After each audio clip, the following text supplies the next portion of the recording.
take of.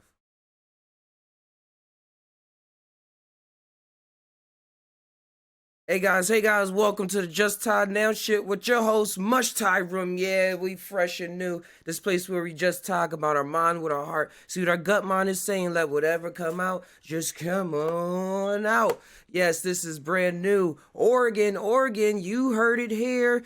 Hopefully first. Yes, we're just gonna go with that. That they have decriminalized psilocybin mushrooms and all drugs at a low grammage carriage thing.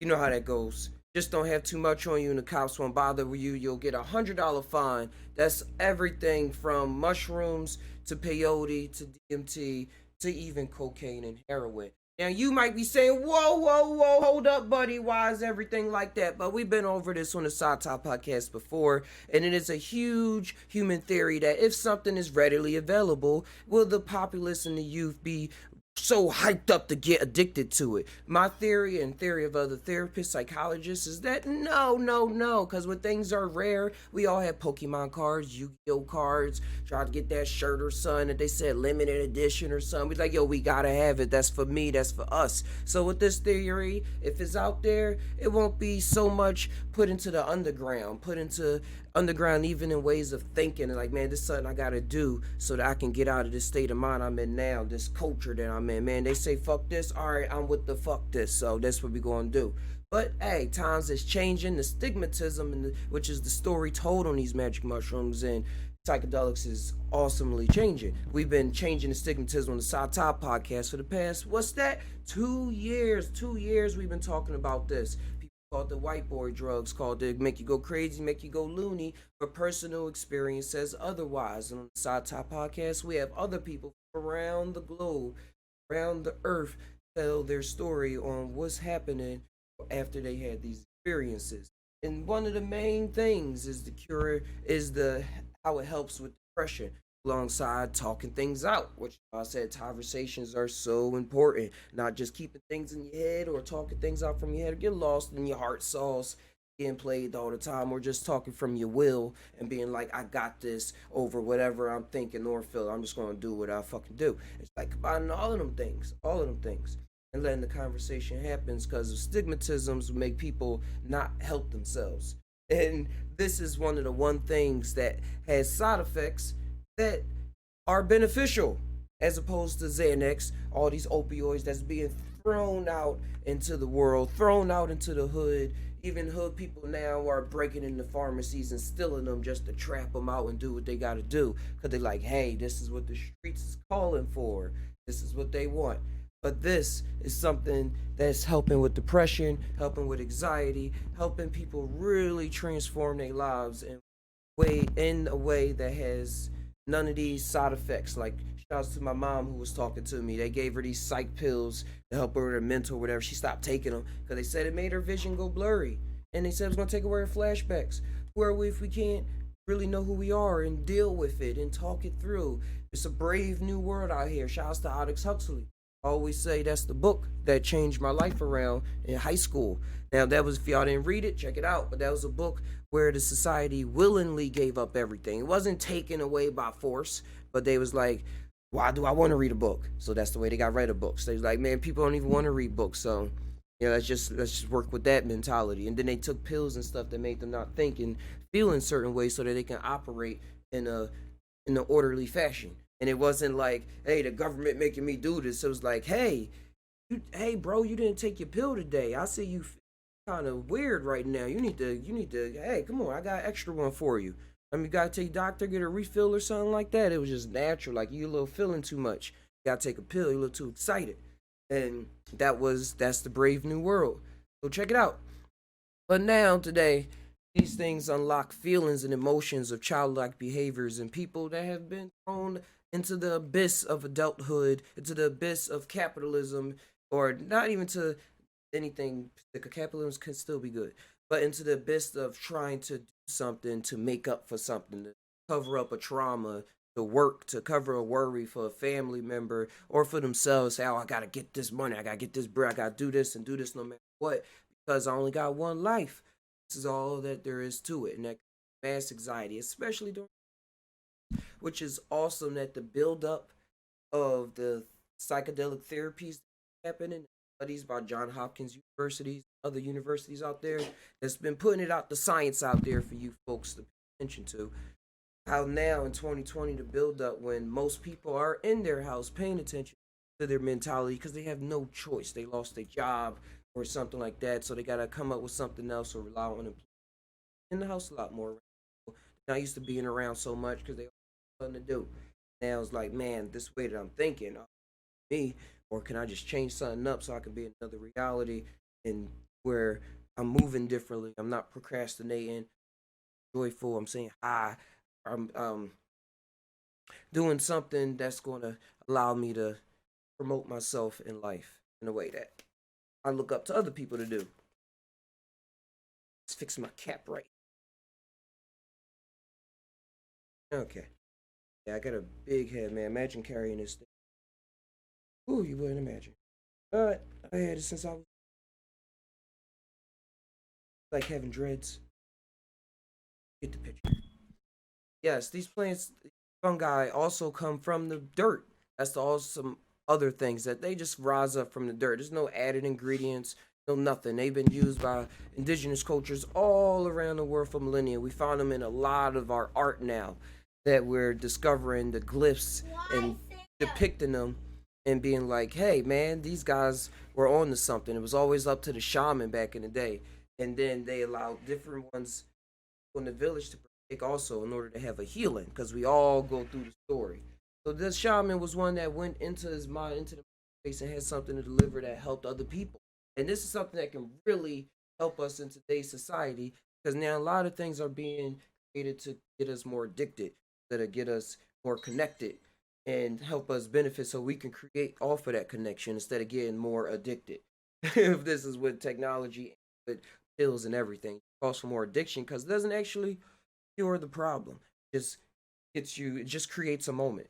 Creates a moment for you to experience it and what was going on before. Then you got to take it again so you can experience again. That's the one other. That's the cool thing about psychedelics. Is not doesn't cause addiction. Not physically addictive. Not chemically addictive. Anything like that.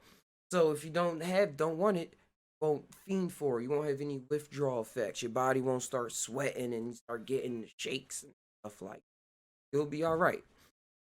The LD50 rate as well, which is something, which is LD50 rate is like, hey, if you take this much in your body weight, you will die. So the LD50 rate in mushrooms, you gotta take twice your body weight in order to die. So, hey, 5 grams, 1 gram, microdose, have at it. Will not perish. But also, we do not condone the use of illegal or legal drugs. Anything you hear on this channel, do not recreate. This is just talking about my personal experience and experience of those that are around. Warnings. So, YouTube thing. We still in this tie verse right here, but still broadcast. Oh, I see. I talked about the LD50 rate and also the chemical structure and how it's related to the serotonin receptors that's in your brain. So, say the mushrooms, you got the chemicals going right there or something. But you got the serotonin. Then you take is one end off molecule off from magic mushroom, psilocybin, one molecule off, molecule from serotonin, which then is one from tryptophan. Tryptophan is developed in your body, and serotonin is that feel good receptor, things that just go off. So this just locks right into your brain, like it was made for us to eat. Like cannabis, like how people finding out about their endocannabinoid system and how we have one in our system that comes out like when you get that runner's high and stuff like that, or when you exercising, you get that real good feeling. That's like messing your or deep breathing, holotropic breathing, or Thai breathing, really activating your endocannabinoid system.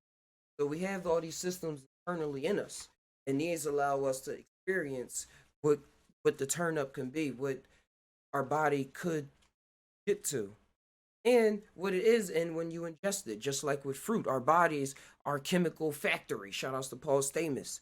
Everything is just chemicals, reactions going on all around, and then it builds up this physical on this layer.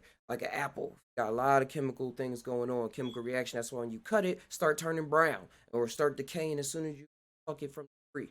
And before that, it was still growing and ripening and all these chemical reactions going on. Then you mix it in, poop, with your body, and now you got all them chemical things going on. Apple, you got health, you got vitamins going on, got all that nutrition stuff, and you be like, man, I just ate apple, don't I feel good?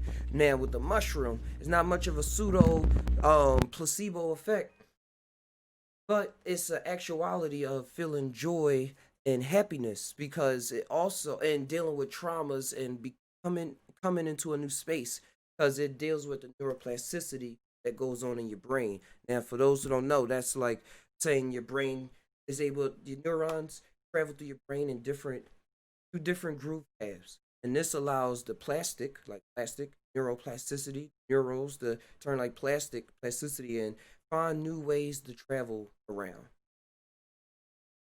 find new ways to travel around, so that in this experience, it turns out having getting over a trauma or looking at it in a different way or looking at life in general in a different way in so many ways that pops up to the individual. Then it's up to the individual to talk it out and then make the choice on what they want to do afterward. That doesn't force you to do anything. It feels already there. That's an awesome thing. And it allows you to deal with. It's like a grandma. It's like, hey, I seen you do that. That's how it comes out. But it will be so much love from it that you'll just welcome it. Oh yeah, this some of us really hard at it, and just we just really saddened. And we once that sadden is like pushed down and like not dealt with, it turns into this anger, and then that anger is like, man, I still gotta deal with life, so it turns with contemptness, and now you just going off of all these different layers. You and really you just want to be. This what this is helping with magic mushroom, peyote, the psychedelic films, rim, the tryptamines. That's what it is. Called tryptamines too. Chemical. Well, it's all related. And that is the awesome thing is that we're all related. We're all in this together, having the conversations and lowering the stigmatism. Is a lot of people out and experiencing themselves without without having to fully rely on a spiritual system. But hey, if you got one, that's what floats your boat. I love you guys. Shouts to Oregon. Said again, for decriminalizing or legalizing all of these plant substances because it's time for us to have control over our own consciousness and what we can do with ourselves and the capabilities that's going to come out after that. We're all geniuses. Ooh, oh, jump. We're all geniuses. It's just that we all was too busy to recognize ourselves.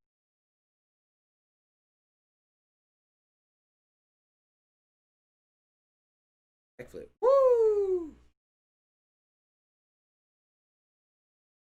So we're gonna have many more videos coming like this. Been SaunTai room coming at you live from this. Mine looks Japanese. I think it's like a cherry blossom tree. Cherry blossom tree. So yeah, we got a lot of things that we're gonna be tying on. Be sure y'all tune into the SaunTai podcast. Come in and tell their stories so you can see how it is personal experience these mushrooms and not fall into the reefer madness stigmatism that was put out there and the war on drugs that has failed miserably because it's just getting people to do harder drugs or it's getting people to just rely on prescriptions and then get addicted to them and abuse them and then put so much that they put in the culture and make it normal. So let's change the world. Let's literally continue to change the world because the power always been within us. That's why we're talking about. That's why we're able to talk because we have power. So let's give it up. Wait, I think it's a give it up for all y'all being who you are. Here we go. So made emotion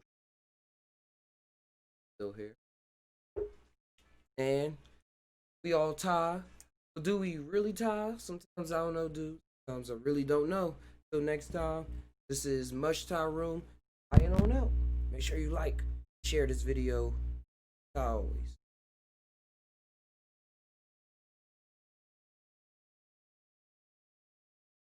14.